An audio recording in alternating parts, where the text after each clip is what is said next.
Come over here. Come. Come. Say hi. Hi.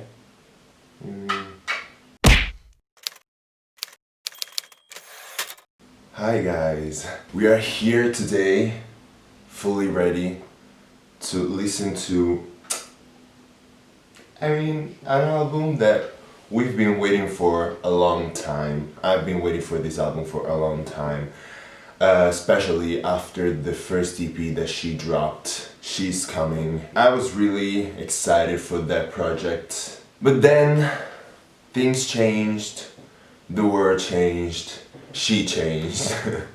We're finally here because we have another project different from the trilogy of EPs that she wanted to release, and I'm talking about Miley Cyrus, of course. So I don't want to talk too much because I'm really curious to listen to this album. I'm really happy. So without further ado, I would like to listen to this album like right now. So that's what we're gonna do. Probably not gonna wanna play me on your station, pouring out a bottle full of fashion. Baby, getting married just to cause a distraction. Here to twist, and I don't even miss you. Thought that it'd be you and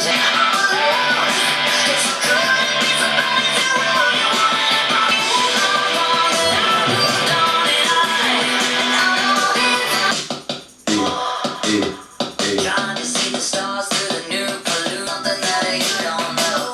Put you on a pedestal, you're craving the spotlight. Waking up with people that we met for the first time. Loved it, then I hated it.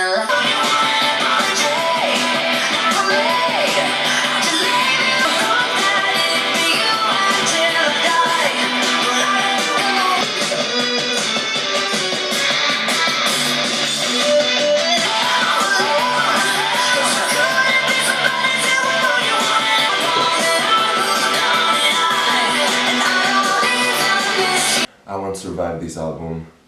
It's gonna be like this. I'm gonna warn you right now, okay? So, what the fuck do I know? Great start for sure. I like it. I mean, I'm already sold with her, so it feels like a rebel song, like a statement. I mean, it feels like she needed to put this song out there as the first track, just as a statement, you know? Because she's talking about her life, her experiences, her marriage.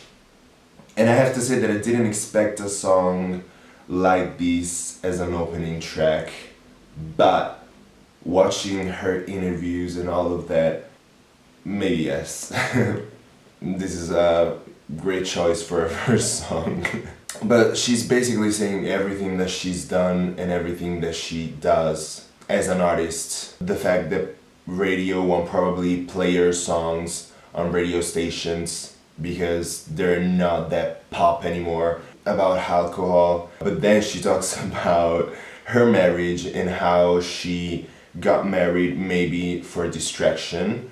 But the most important part to me is the last part of the second verse, when she talks about the fact that she was used to wake up next to people that her and her partner met for the first time during the night before. Maybe, I don't know, is way too intimate to put in a song, but that's why I love her, because she doesn't give a fuck. She says what she has to say. She doesn't hold back.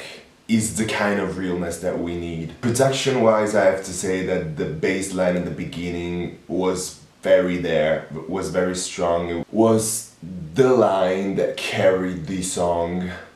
So from that bass line, you could have expected a song like this that is rebel punk, that is a pop song maybe for the melodies.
the last part. This one felt like a song that came out straight from the 70s. Maybe a hippie anthem. I don't know. It felt like this to me. But it felt very different from the first one because it was lighter in the production and less angry than the first one. But as I said, the first one was a statement. This one was another type of song. I can already feel the variety in this album, and I have to say that I noticed a lot of references to a song that I know by the Rolling Stones that is called Sympathy for the Devil, and I like that reference. A vintage song but with a modern touch. I really love the fact that she's being real again about California living. She's talking about how people are used to live in California, basically being fake and lost in black hole conversations. And the image behind the title of this song, Plastic Hearts Are Bleeding, it means to me that even though you change yourself with plastic surgery or stuff like that, you're simply showing yourself differently from who you really are. At the end of the day, you're still bleeding, so you have a heart, even though you don't show that part of you, or even though you don't show your vulnerable part, you still have that. But at the same time, at the beginning, in the first verse, she says, you can be whoever you want to be here. So it shows you that American dream and that feeling of freedom that comes with the California dreaming. And I have to say that I keep loving the instrumental breaks, and this is very retro and it's very vintage, and I love that. Okay. Ballad.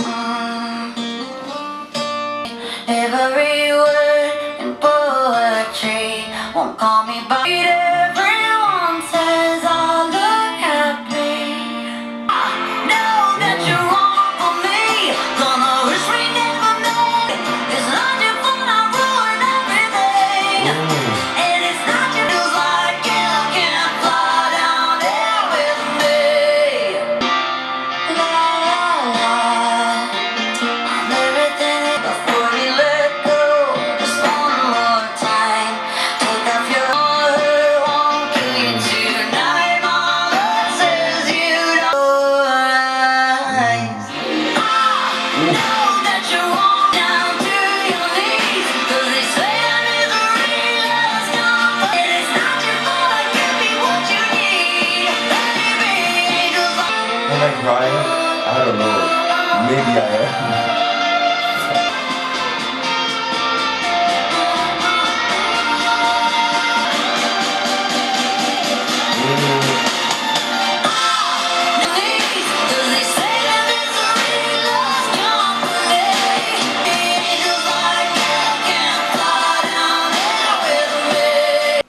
Fuck.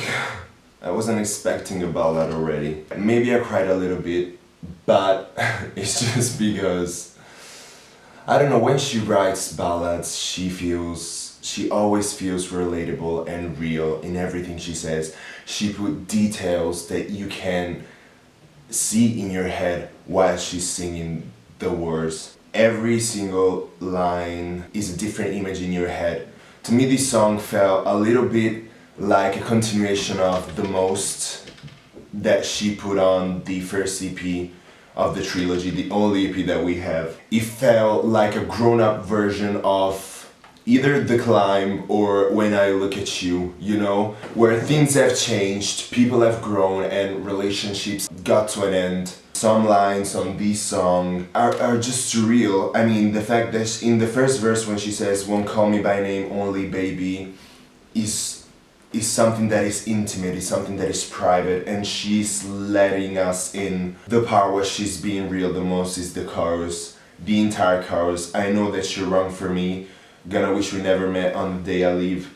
I brought you down to your knees, so this could be a reference to Liam's proposal, but also the fact that she brought the other person to unhappiness or to a life of misery. Because then she says, because they say that misery loves company, It's not your fault I ruin everything, and it's not your fault I can be what you need.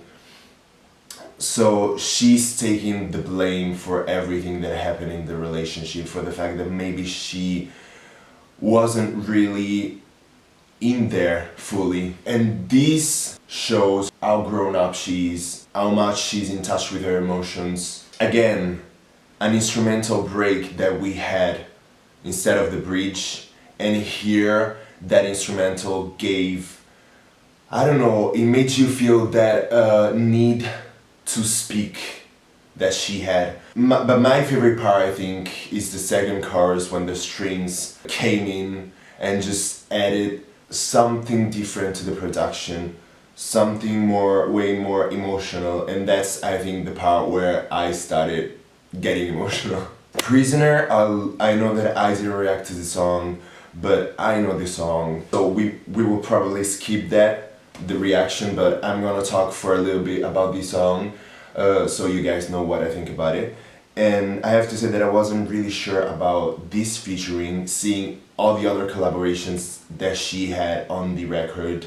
Dua Lipa felt a little strange, but in my head it made sense because Dua Lipa put out an album that was fully 80s, and after listening to Midnight Sky, I thought this album was gonna be like that. So I wasn't really sure about it. First listening, I really thought that it was a Dua Lipa song featuring Miley Cyrus rather than the opposite. But I have to say that I wasn't really mad about it. And I want to tell you that my favorite part is probably the pre-chorus. That it made me question a lot of things about Midnight Sky, because Midnight Sky came out and it was an anthem, fuck you to the world. And it's mainly a song about freedom in general. And in the pre-chorus of this song, she says, you keep making it harder to stay, but I still can't run away. So I was born around, I don't belong to anyone, but then this, I don't know if that made sense in my head, but I like that part of the song. Production wise and lyrically, I don't know, it kind of reminded me of Physical by Dua Lipa. But overall, I like this song. Okay, it's gonna start like this. Careful, you might hurt yourself. Pleasure leads to pain. Maybe we're the same tonight. You give it to me. I can tell that you're new to this. Slow it down, but you can't resist. You came here 'cause you know what I don't need all your time. I don't need your man. You don't have to ask. I just need a love. Give it to me, babe. Give it to me and nobody else, babe. Oof.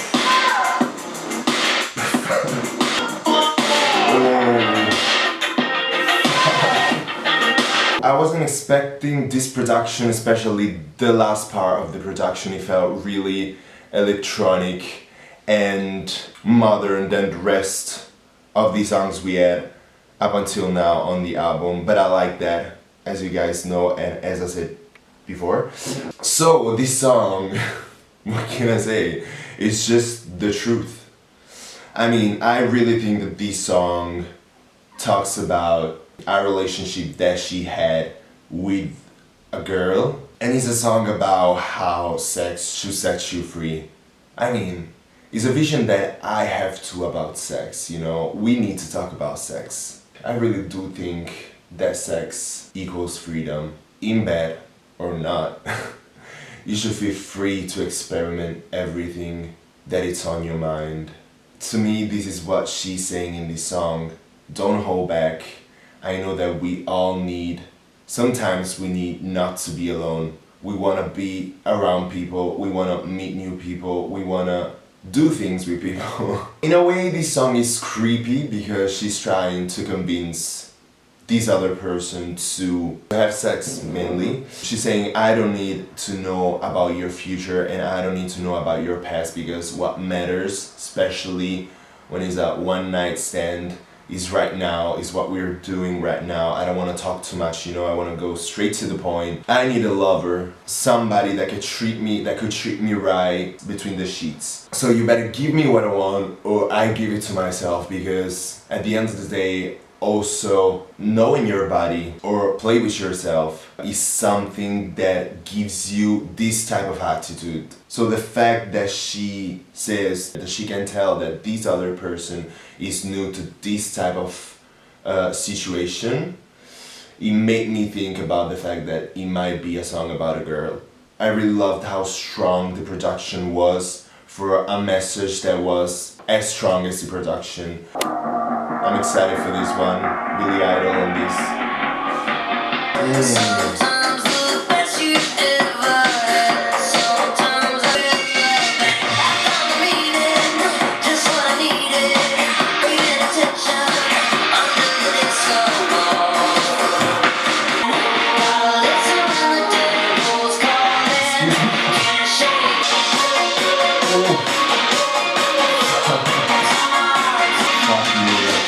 Sometimes my thoughts are violent.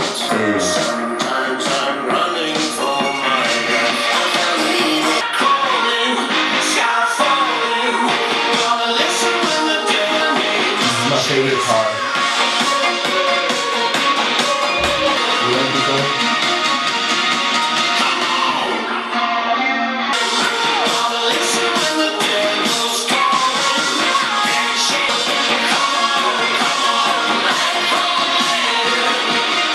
What can I say about this song? I was not expecting a collaboration between these two, and I have to say that I'm pleasantly surprised, and I wasn't expecting anything less than this song.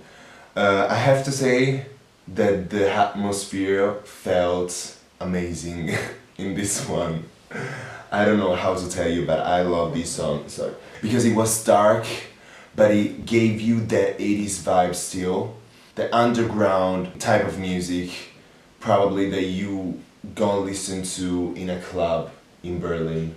And I was there for it. We have some elements that are recurring themes, like the midnight. A lot of things happen at midnight in this album.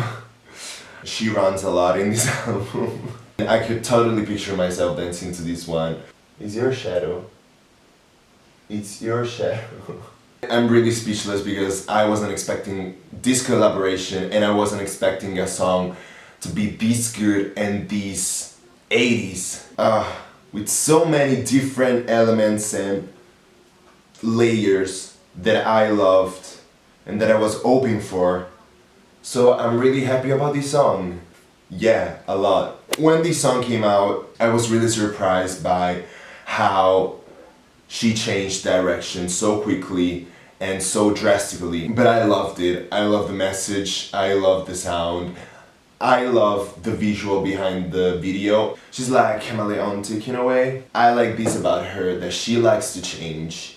She knows her audience and she knows what her audience like.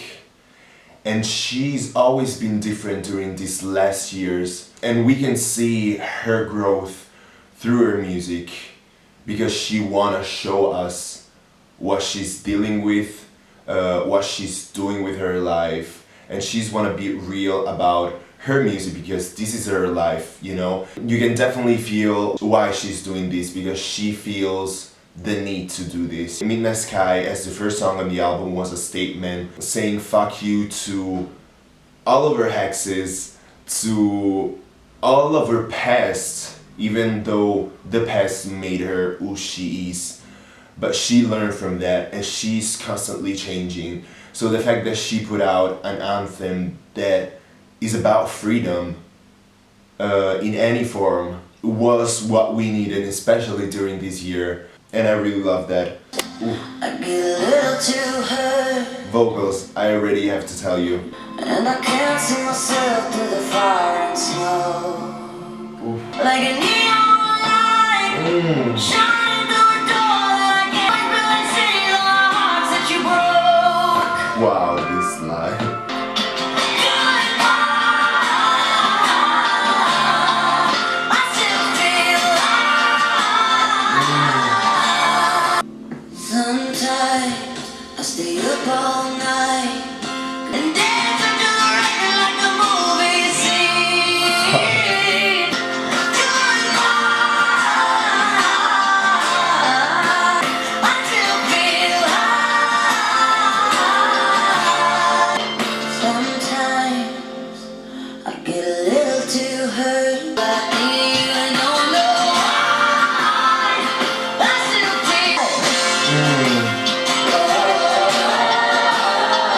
This was definitely a different kind of ballad from the first one, Ain't Just Like You. It was even more grown up for the theme that she touched from the title already. But I have to say that at the beginning, the melodies in the first verse and the production felt a little country influenced, and I really love that. Back to her roots, you know? You guys know that I really love lyrics, that I pay more attention to lyrics than production.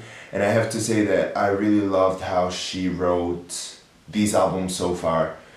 The ballads especially, as I told you before. I don't know, there's something about when artists are true or talk about their lives in a simple way, you know?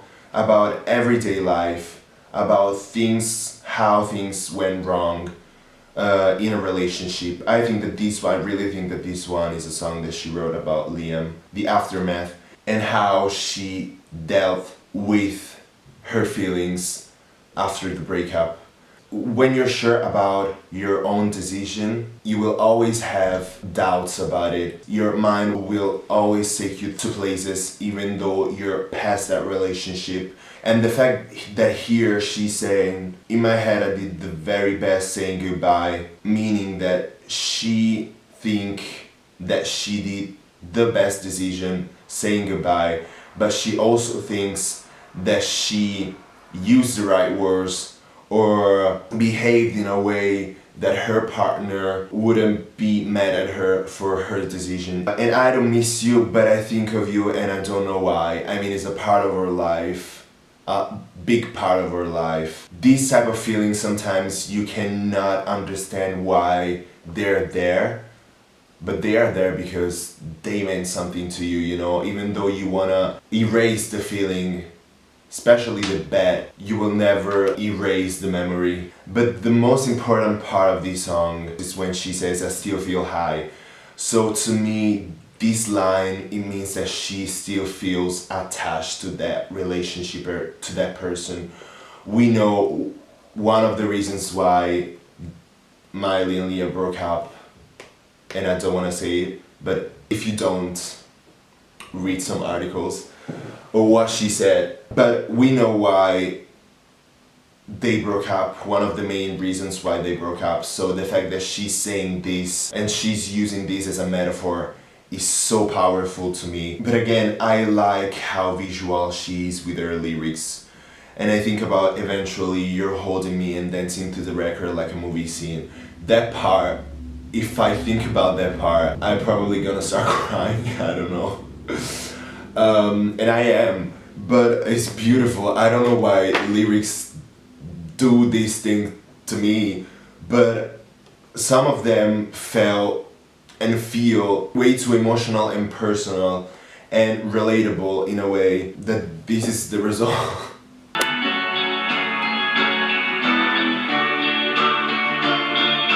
You can say it's my fault. How it started. I thought one of these days you might call.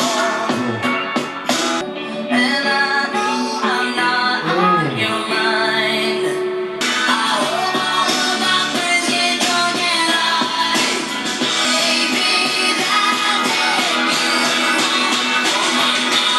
just say it to my face. And I know This verse, I'm not the on melody. your mind.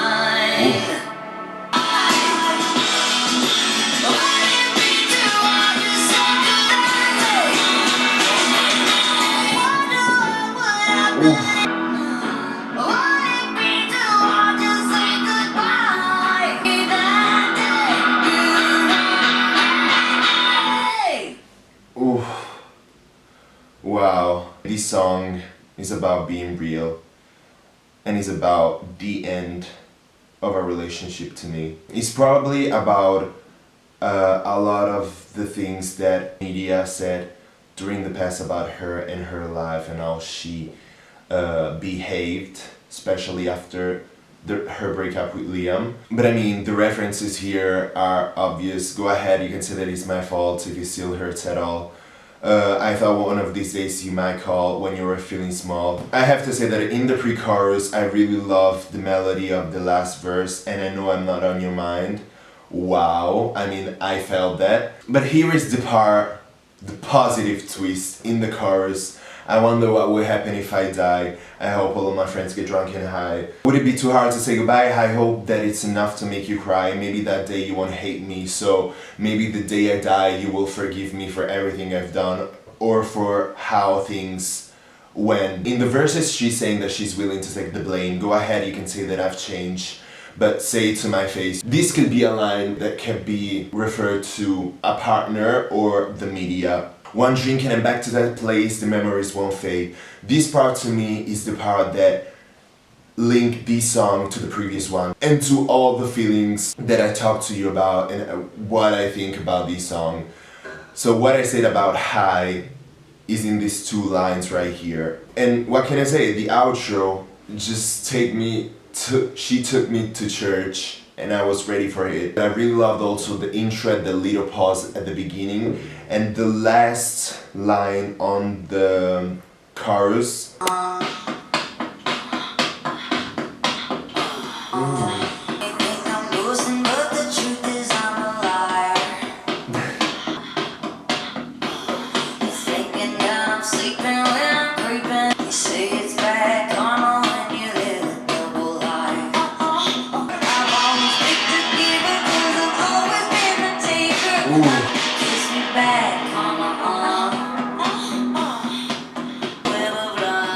Ooh, come through, fuck me.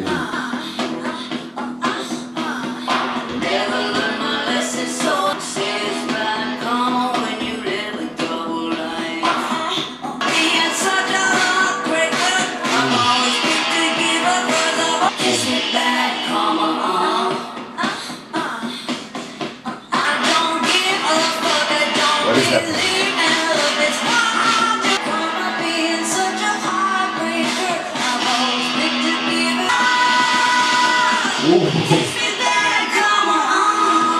Another great collaboration, I have to say. This song I think this song is the sexiest song on the album for those that added something to the production at the beginning, in the verses and in the last part of the chorus. Great collaboration because I know how she loves Joan Jett. I have to say that she really is the queen of rock and roll. In this song, we have some interesting lyrics. You may think that I'm ghosting, but the truth is I'm a liar. I tell you what I tell you, but you ain't a fucking buyer. I mean, these two lines. My favorite one is I've always picked a giver because I'm always been a taker. And that is true. I mean, you have to find that balance between you and your significant other to make the relationship last, you know? So the fact that she keeps telling that she knows what she wants, that she's gonna take what she wants because there's no time to waste, is a recurring theme on the album. But also here, I think that she's listing all the negative traits of her personality, of how she likes to live her life, just to put them out there and let the world know and let her significant other know so that they have a clue of what is happening or could be happening in her mind, or just to scare them. I don't know, but this song felt sexy and scary at the same time. Now that I'm thinking about it, but it felt like a cute little fun song. I walk the line, I play with fire. I walk the line, yeah, I play with fire. If you're looking for faithful, that'll never be me. Hard as I try your tears and I'll cry. I don't wanna leave that way too far. I don't wanna ever learn.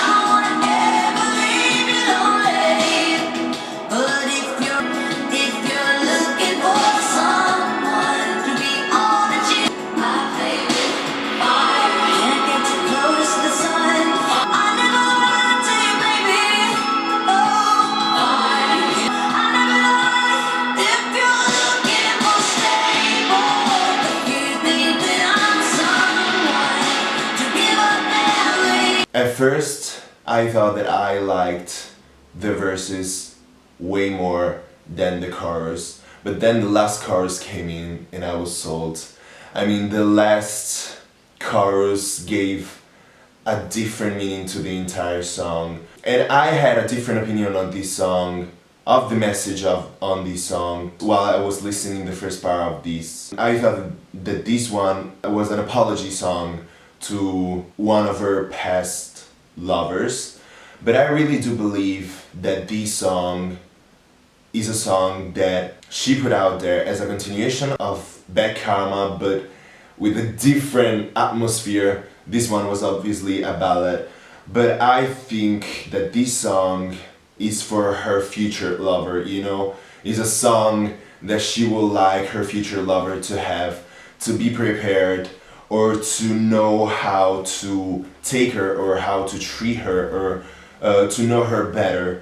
She's stating what she is, and who she is, and what she wants again. I like this self-reflection.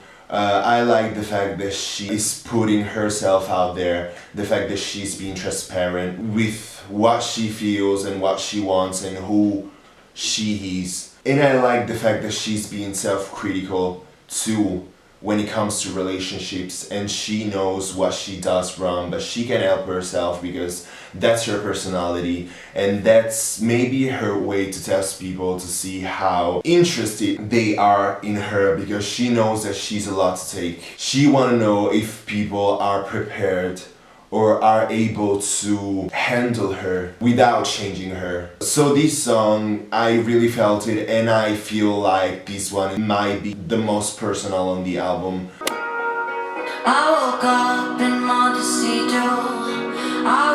Yes, I won the golden G-string.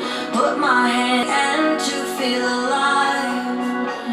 Oh, that's just you dare to call me crazy. Have you looked? But I think I'll stay. They're aligned to all my power. Still I'm trying to work it out. They can write about. And I know that the young boys hold on the cards and they ain't playing gin. I should walk away. Oh, I should walk away. So the madman's in the big chair and it's hard to fall. We all focus on the winners. It's just to 1969.